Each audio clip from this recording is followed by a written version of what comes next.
Boa noite, turma. Tudo bem? Vamos seguir com as apresentações.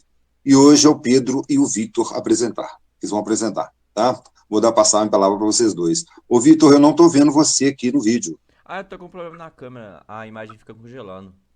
Ah, tudo bem, então pode ser esse mesmo. Pode continuar. Boa noite, gente, tudo bem? Meu nome é Pedro, eu faço parte desse grupo e hoje eu e o Vitor a gente vai falar sobre o aumento de consumo de energia durante o lockdown na pandemia.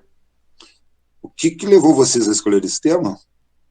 Um dia desses aí eu fui pagar minha conta de luz e eu vi que tinha um aumento um pouco estranho. Aí logo eu mandei mensagem no Vitor e ele também falou que ele percebeu esse aumento. Isso me fez pensar que com o consumo de energia durante o período da pandemia e como as pessoas ficaram mais tempo em casa, trabalhando e estudando, o que isso pode ter impactado o consumo. Mas vocês chegaram a alguma conclusão sobre o que causou esse aumento? Sim, professor. Durante o lockdown, no caso, muitas empresas e escolas adotaram o trabalho remoto, né? Educação à distância, o que fez que muitas pessoas permanecessem mais tempo em casa.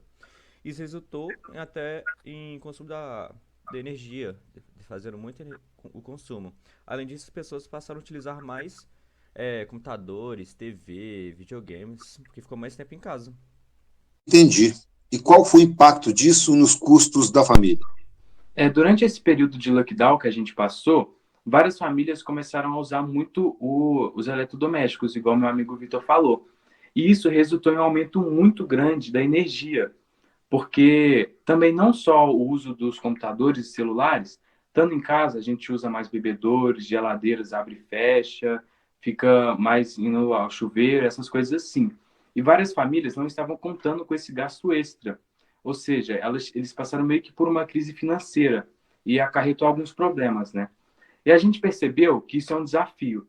Mas será que no decorrer da pandemia, essas famílias conseguiram reduzir esse custo?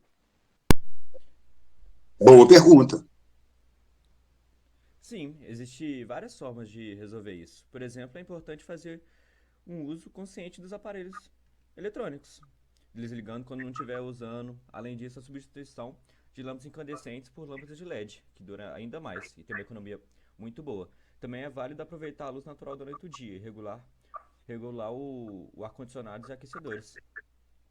É muito bom saber que tem vários meios de reduzir esses gastos extras. Mas as empresas, elas tiveram algum papel para reduzir? As empresas podem investir em tecnologias mais eficientes e conscientizar seus funcionários sobre a importância do consumo responsável de energia. Já o governo pode incentivar a adoção de fontes de energia renovável e implementar políticas que promovem a eficiência energética, oferecendo incentivos fiscais para instalações de painéis solares em residências. É muito interessante saber como que o lockdown na pandemia afetou nesse consumo de energia. E também que após esse período que a gente consiga adaptar e reduzir os nossos custos para não gerar vários problemas no futuro. Com certeza, a conscientização e ações individuais podem fazer a diferença. Como vocês viram anteriormente, eu e o Vitor fizemos uma breve explicação sobre o consumo de energia durante a pandemia. Agora a gente vai falar mais a fundo sobre o consumo e a produção de energia. Como vocês podem ver nesse gráfico, mostra a produção de energia do Brasil, que, por exemplo, tem derivados da cana-de-açúcar, que seria, no caso, o etanol e essas coisas, lenha e carvão. E já no gráfico abaixo, que seria a produção mundial de energia, você pode ver que tem biomassa, que no caso não aparece no Brasil, e também não aparecem esses exemplos que eu falei naquele gráfico. Atualmente, o Brasil produz cerca de 287,5 MTEP, que é a tonelada pela medida de petróleo. E já o mundo, ele produz cerca de 585 terajoules, ou seja, é muita coisa de diferente. Ou seja, cada hábito influencia nesse gráfico.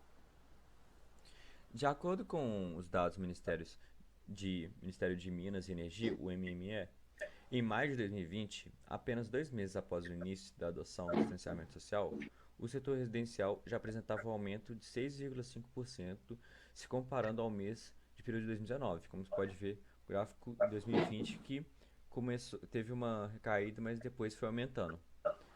Em 2021, o consumo total do Brasil cresceu 12,5% em relação ao igual período de 2020, sendo puxado, sobretudo, pelo setor industrial, com expansão de 19,4%, segundo dados da empresa de pesquisa energética. No ano, o uso da eletricidade em todo o país subiu 7,7% e deve continuar em alta nos próximos meses. Apesar do crescente risco de desabastecimento, os setores comercial e residencial também tiveram reação, com altas de 19% e 4,9%, respectivamente. O consumo de energia no ano é superior ao verificado de 2019, antes da pandemia. Se por um lado esse aumento indica melhora na atividade econômica, por outro lado pressiona ainda mais o sistema elétrico. A gente já falou do consumo e da produção. Agora vamos falar sobre como economizar. Primeiramente, eu vou falar sobre o chuveiro elétrico. Ele é um dos principais consumidores de energia da nossa residência. E como você pode fazer para estar economizando nele? Primeiramente, seria trocar ele por uma versão mais recente, que tem esses controladores de temperatura, porque às vezes você está tomando um banho em uma temperatura que não precisava de ser. E também, justamente, em questão desse tempo, seria diminuir o tempo. Os especialistas afirmam que de 3 a 7 minutos é o tempo suficiente de banho, ou seja, acima disso, está só gastando a luz. É a lâmpada. A lâmpada é a mais simples, é só você substituí-la por LED, porque além de ser eficiente, ela é a que tem o menor gasto. Já agora, os ar-condicionados. Eles são também um dos principais consumidores de energia. E ele é mais difícil, porque você, para poder economizar bastante com ele, primeiramente precisaria de controlar a temperatura também, assim como do chuveiro, e comprar ar-condicionados com eficiência tipo A, que eles são mais recomendados justamente por causa desse menor consumo. A lavadora de roupas. Para fazer uma boa escolha, deve-se adquirir modelos mais eficientes e usá-los de acordo com a especificação do fabricante, para a quantidade de água e roupa. A televisão.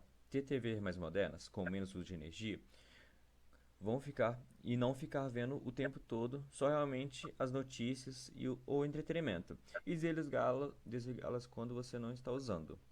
Computadores e notebooks. Para fazer um bom uso, deve-se adquirir modelos mais eficientes, programá-los para modo de suspensão ou hibernação depois de algum tempo.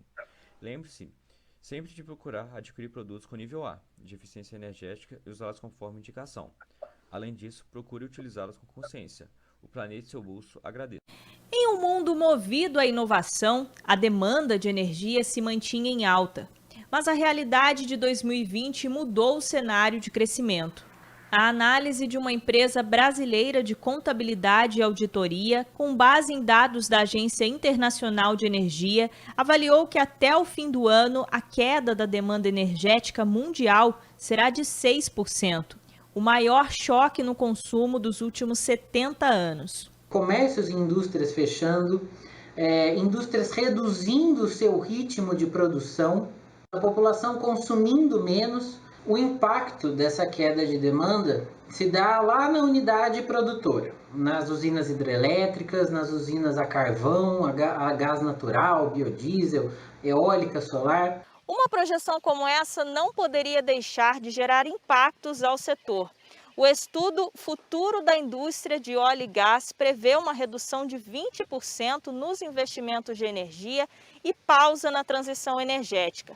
O tema é debatido por outros profissionais no assunto.